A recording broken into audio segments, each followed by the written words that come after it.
Hello વિદ્યાર્થીઓ, welcome to Aryan Classes. Aryan ક્લાસીસમાં તમારા બધાનું હાર્દિક સ્વાગત છે. ચલો વિદ્યાર્થીઓ, આજે આપણે ધોરણ 12 તત્વજ્ઞાન વિષયમાં ચેપ્ટર 4 નિરુપાધિક સંવિધાન, જેનો તમને બેસબ્રીથી ઇંતજાર કરી રહ્યા હતા, તો આજે તમારા ઇંતજારની ઘડી ખતમ થવા આવી ગઈ છે, કેમ કે આજે આપણે ચોથું ચેપ્ટર ભણવાના છીએ. બીજું ચોથું ચેપ્ટર ત્રીજા ચેપ્ટર કરતાં જ્યારે તમે આકૃતિ ભેદ અને પ્રામાણ્ય નક્કી કરવા બેસો તો તમને એવું લાગે કે આ તો ત્રીજા ચેપ્ટર કરતાં પણ હાર્ડ લાગે છે. હા, 100% એકચ્યુઅલી એવું છે જ. પણ તમે જો આ ચેપ્ટરને વ્યવસ્થિત એની જે થિયરી છે એનો એક પોઈન્ટ ટુ પોઈન્ટ થિયરી તમે તૈયાર કરો તો તમને આ ચેપ્ટરમાં કોઈ જગ્યાએ તકલીફ નહીં પડે. દોષ અને પ્રામાણ્યમાં પણ તકલીફ નહીં પડે. પણ તમને દોષ તપાસવાનું, પ્રામાણ્ય તપાસતા તમને આવડતું નથી. એના પાછળ સૌથી મોટું કારણ એ છે કે તમને શું નથી આવડતું, તો કે આ ચેપ્ટરની થિયરીમાં ખબર નથી. આ ચેપ્ટરમાં જે અમુક એવા ટેબલ છે જે તમે તૈયાર નથી કરતા, એના હિસાબે તમને ક્યાંક ને ક્યાંક દોષમાં ખબર પડતી નથી. તો હું તમને શરૂઆતથી એમ કહું છું કે આ ચેપ્ટર 10 થી 12 માર્ક્સનું ચેપ્ટર છે. જો તમારે આ ચેપ્ટરમાં પૂરેપૂરા માર્ક્સ લાવવા હોય, એક પણ માર્ક્સ આ ચેપ્ટરમાંથી કટ ના થવા દેવો હોય, તો દરેકે દરેક થિયરીને પોઈન્ટ ટુ પોઈન્ટ તમારે તૈયાર કરવી પડશે. અને હું વ્યવસ્થિત શાંતિથી ભણાવીશ કે તમને બિલકુલ કોઈ જગ્યાએ તકલીફ નહીં પડે અને બિલકુલ તમને ચેપ્ટર એકદમ સરળતાથી આવડી જશે. ઓકે, ચલો ટાઈમનો વેસ્ટ નથી કરતો, ફટાફટ આપણે ચેપ્ટરની શરૂઆત કરીએ છીએ. તો આ અનુમાન અને દલીલના કેટલા પ્રકાર છે વિદ્યાર્થીઓ? અનુમાન અને દલીલના બે પ્રકાર છે. એક નિગમનલક્ષી અનુમાન અને વ્યાપ્તિલક્ષી અનુમાન. પરીક્ષાની અંદર 100% પૂછાય, તો આપણે ધ્યાનમાં લઈશું. અનુમાન અથવા દલીલના કેટલા પ્રકાર છે, તો કે બે. કયા? નિગમનલક્ષી અનુમાન અને વ્યાપ્તિલક્ષી અનુમાન. એમાં તમારે વ્યાપ્તિલક્ષી અનુમાનને ધ્યાનમાં લેવાનું નથી, કેમ કે એ આપણા ટોપિકમાં ભણવામાં હાલ આવતું નથી. કારણ કે આપણું આખું ચેપ્ટર શેના ઉપર છે, તો કે નિગમનલક્ષી અનુમાન ઉપર. તો અનુમાન અને દલીલના પ્રકાર કેટલા? બે. નિગમનલક્ષી અને વ્યાપ્તિલક્ષી. ઓકે, તો કે ઓકે, ચલો. નિગમનલક્ષી અનુમાનના પ્રકાર કેટલા? તો કે બે. કેટલા છે? બે. ખાસ તમે થિયરી ઉપર ફોકસ કરશો. નિગમનલક્ષી અનુમાનના પ્રકાર કેટલા? તો કે બે. કયા? અમધ્યપદી અનુમાન અને મધ્યપદી અનુમાન. નિગમનલક્ષી અનુમાનના પ્રકાર બે. અમધ્યપદી, મધ્યપદી. જો અહીંયા મધ્યપદી આગળ મૂકી દો એટલે બે પ્રકાર તમારા થઈ જાય. રેડી? ચલો, સૌથી પહેલાં જોઈએ તો અનુમાન અથવા દલીલના પ્રકાર કેટલા? તો કે બે. નિગમનલક્ષી અને વ્યાપ્તિલક્ષી.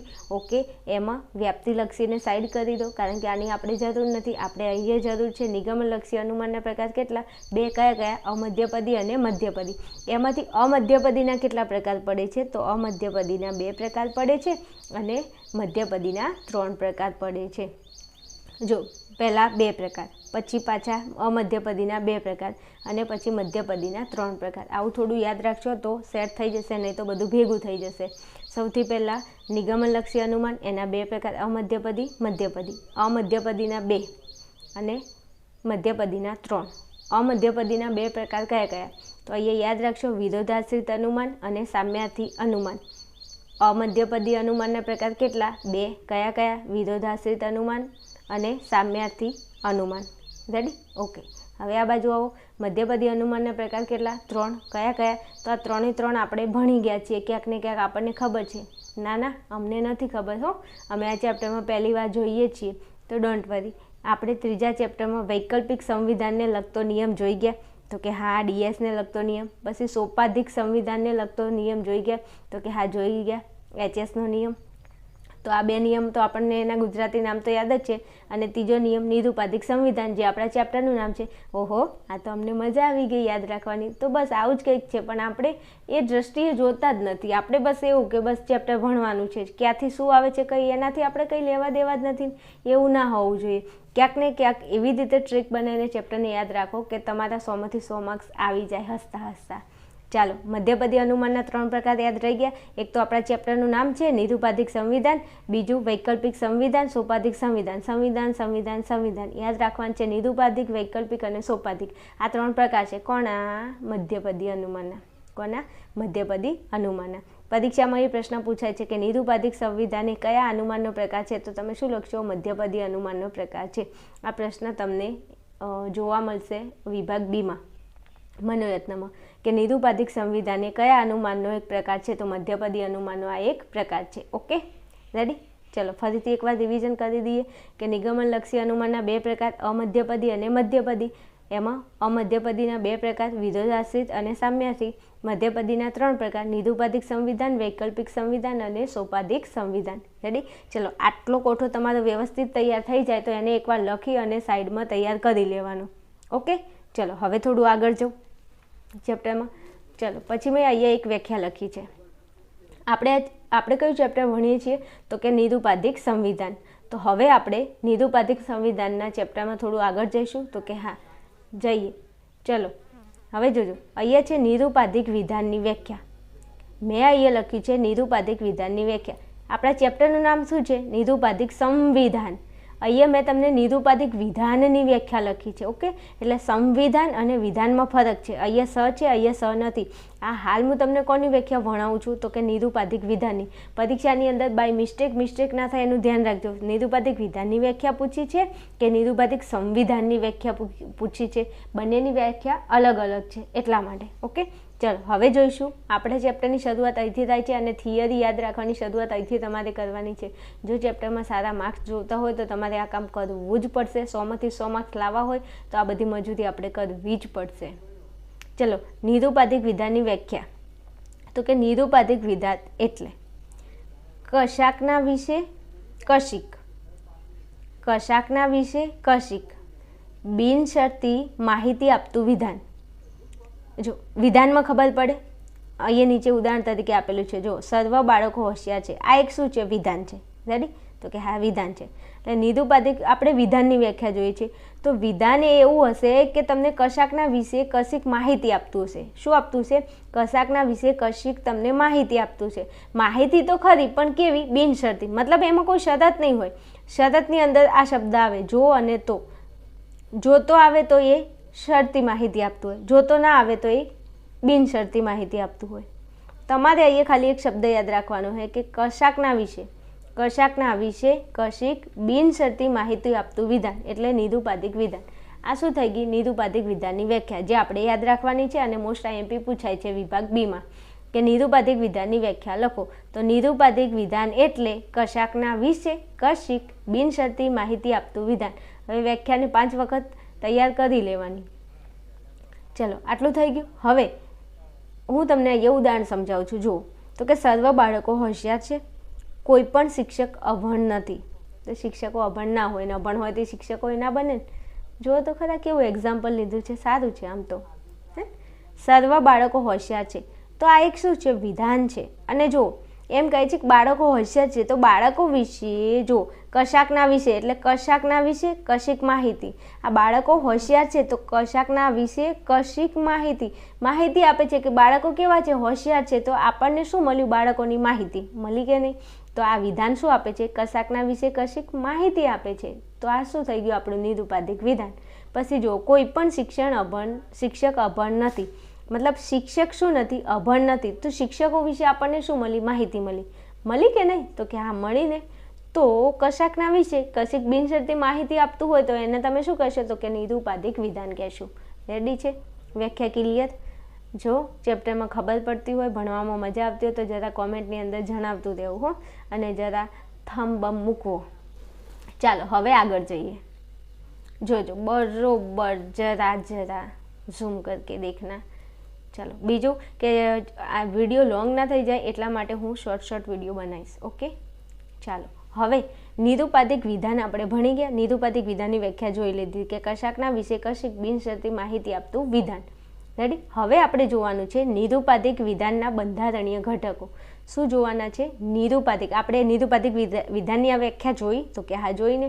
હવે આ વ્યાખ્યા જોઈ, નિરુપાધિક વિધાનની વ્યાખ્યા ભણી લીધી કે કશાકના વિશે કશીક બિનશરતી માહિતી આપતું વિધાન, એને આપણે કહીશું નિરુપાધિક વિધાન. હવે નિરુપાધિક વિધાનમાં બંધારણીય ઘટકો આવે છે. કોણ આવે છે? બંધારણીય ઘટકો. તો આટલેથી આપણા ચેપ્ટરની શરૂઆત થઈ ગઈ છે. તો નિરુપાધિક વિધાનમાં આવતા બંધારણીય ઘટકો કેટલા? તો કે 3. પરીક્ષામાં પ્રશ્ન પૂછાય કે નિરુપાધિક વિધાનના બંધારણીય ઘટકો કેટલા? તો કેટલા હશે? 3. બંધારણીય ઘટકો કેટલા? તો કે 3. કયા? એક છે ઉદ્દેશ્ય પદ, એક છે વિધેય પદ અને એક છે સંયોજક. નિરુપાધિક વિધાનના બંધારણીય ઘટકો કેટલા? તો કે 3. કયા? ઉદ્દેશ્ય પદ, વિધેય પદ અને સંયોજક. રેડી? નિરુપાધિક વિધાનના બંધારણીય ઘટકો 3 છે, ઉદ્દેશ્ય પદ, વિધેય પદ અને સંયોજક. આટલું થઈ ગયું? તો કે હા. ચલો હવે આપણે આગળ જઈએ છીએ ચેપ્ટરમાં. જુઓ તો સૌથી પહેલાં ઉદ્દેશ્ય પદ કોને કહેવાય? તો મેં અહીંયા ઉદ્દેશ્ય પદની વ્યાખ્યા લખી છે. જુઓ ઉદ્દેશ્ય પદ તો કે નિરુપાધિક વિધાનમાં. શું? નિરુપાધિક વિધાનમાં. ક્યાં છે નિરુપાધિક વિધાન? આ રહ્યું નિરુપાધિક વિધાન. ઓકે, તો આ જે નિરુપાધિક વિધાન બનેલું છે તો એમાં કેટલા ઘટકો હશે? 3 ઘટકો. તો કે કયા કયા? તો એક છે ઉદ્દેશ્ય પદ છે. આમાં આ જે વિધાન છે નિરુપાધિક વિધાન છે, આમાં કેટલા ઘટકો છે? 3. કયા કયા? એક ઉદ્દેશ્ય પદ આમાં છે, વિધેય પદ આમાં છે અને સંયોજક પણ આમાં છે. ક્લિયર?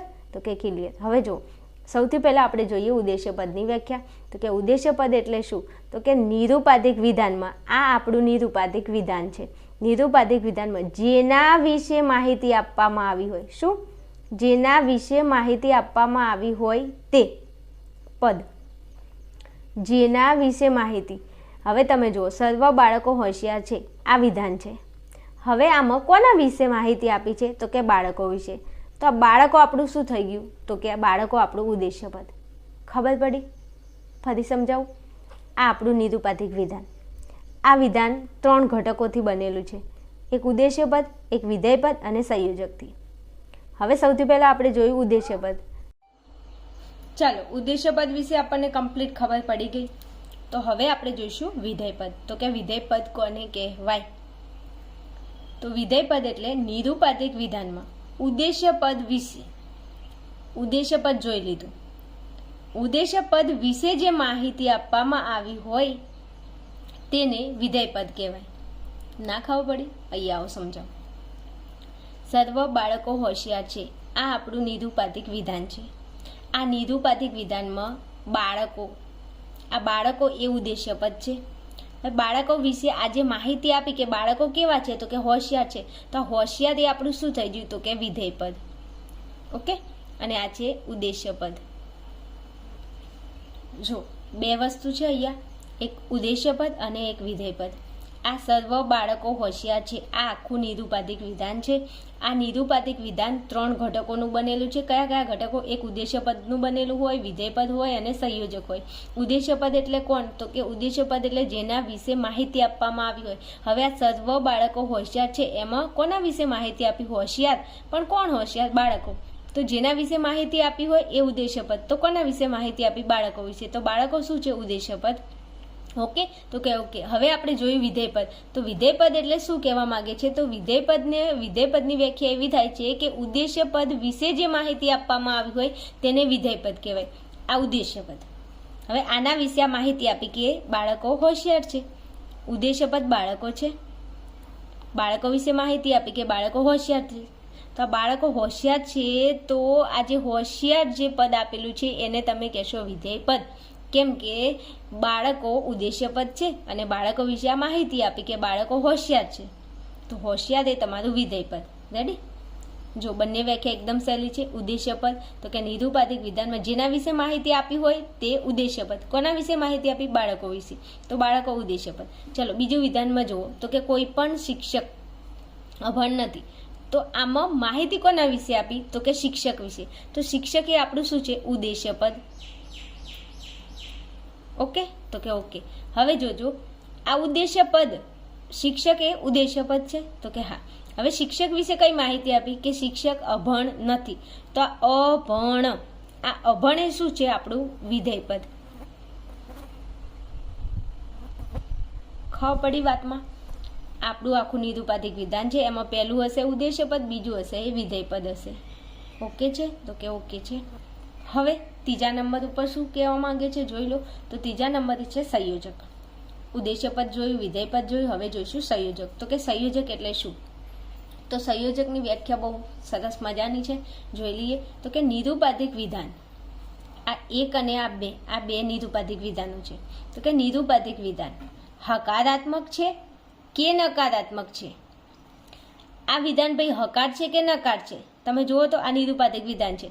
સર્વ બાળકો હોશિયાર છે, તો અહીંયા છે કોઈ પણ શિક્ષક અભણ નથી, અહીંયા નથી છે. તો અહીંયા આ બે વિધાનોમાં એકમાં છે એકમાં નથી છે. તો મતલબ કે આ વિધાનો હકાર પણ હોઈ શકે અને નકાર પણ હોઈ શકે. નિરુપાધિક વિધાન હકાર પણ હોય, નકાર પણ હોય.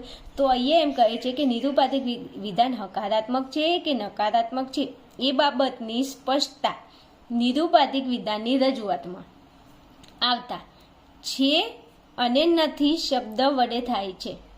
તો આ શબ્દોને સંયોજક કહે છે. કયા શબ્દોને? જે નિરુપાધિક વિધાનમાં આવતો છે અને નિરુપાધિક વિધાનમાં આવતો નથી. આ બે શબ્દ છે નથી, આ શબ્દને કહેવાય છે સંયોજક.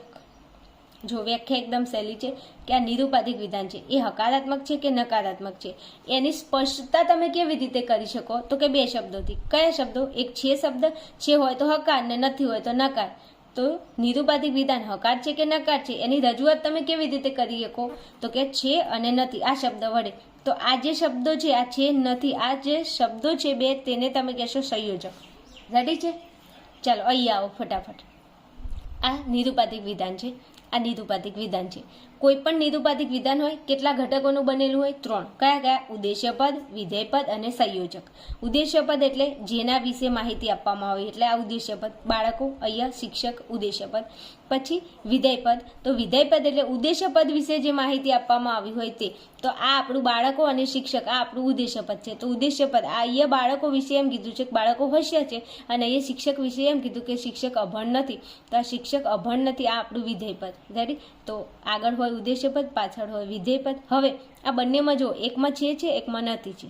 તો નિરુપાધિક વિધાનની અંદર નિરુપાધિક વિધાન હકારાત્મક છે કે નકારાત્મક છે એની ખબર ક્યાંથી પડે? તો કે છે અને નથી શબ્દ ઉપર. તો આ જે છે અને આ નથી શબ્દ છે એને તમે શું કહેશો? તો કે અમે એને સંયોજક કહીશું. રેડી? જો કોઈ પણ નિરુપાધિક વિધાનમાં છે હોય તો હકારાત્મક છે, કોઈ પણ નિરુપાધિક વિધાનમાં નથી શબ્દ આવતો હોય તો એ વિધાન કેવું છે? તો કે નકાર છે. શબ્દ હોય તો વિધાન હકાર છે, નથી શબ્દ હોય તો વિધાન નકાર છે. હવે આપણને ખબર ક્યાંથી પડી કે વિધાન હકાર છે કે નકાર છે? તો કે છે અને નથી શબ્દ ઉપર. તો આ છે અને નથી શબ્દને તમે શું કહેશો મારી ભાષામાં? મારી ભાષામાં નહીં, તમારી ભાષામાં નહીં, આપણે આ ચેપ્ટરની ભાષામાં એને સંયોજક કહેવાય. રેડી? આટલા સુધી વિડીયોને રાખું છું. ફરી એકવાર સમજાવી દઉં છું. નિરુપાધિક વિધાનની વ્યાખ્યા પહેલાં જોશો તો કે નિરુપાધિક વિધાન એટલે કશાકના વિશે કશીક બિનશરતી માહિતી આપતું વિધાન. આ બંને વિધાનો છે નિરુપાધિક વિધાનો. નિરુપાધિક વિધાનના બંધારણીય ઘટકો કેટલા કયા કયા? તો 3 બંધારણીય ઘટકો છે. ઉદ્દેશ્ય પદ, વિધેય પદ અને સંયોજક. ઉદ્દેશ્ય પદ એટલે જેના વિશે માહિતી આપવામાં આવી હોય. વિધેય પદ એટલે ઉદ્દેશ્ય પદ વિશે જે માહિતી આપવામાં આવી હોય. સંયોજક એટલે નિરુપાધિક વિધાન હકાર છે કે નકાર છે તેની રજૂઆત કરતા જે શબ્દો છે અને નથી. તો આ છે અને નથી શબ્દને તમે શું કહેશો? તો કે સંયોજક કહેશું. રેડી? આટલા સુધી જો ચેપ્ટર તમને કમ્પ્લીટ ખબર પડી ગઈ હોય તો ફટાફટ આગળના વિડીયોમાં આવી જજો. મસ્ત સરસ મજાનું એવું ચેપ્ટર ભણાવીશ કે તમને બિલકુલ આ ચેપ્ટરમાં કોઈ જગ્યાએ તકલીફ નહીં પડે અને તમે હસતા હસતા તત્વજ્ઞાનની અંદર 100 માંથી 100 માર્ક્સ લાવશો. એના માટે થિયરી ભણવી પડશે. ઓકે?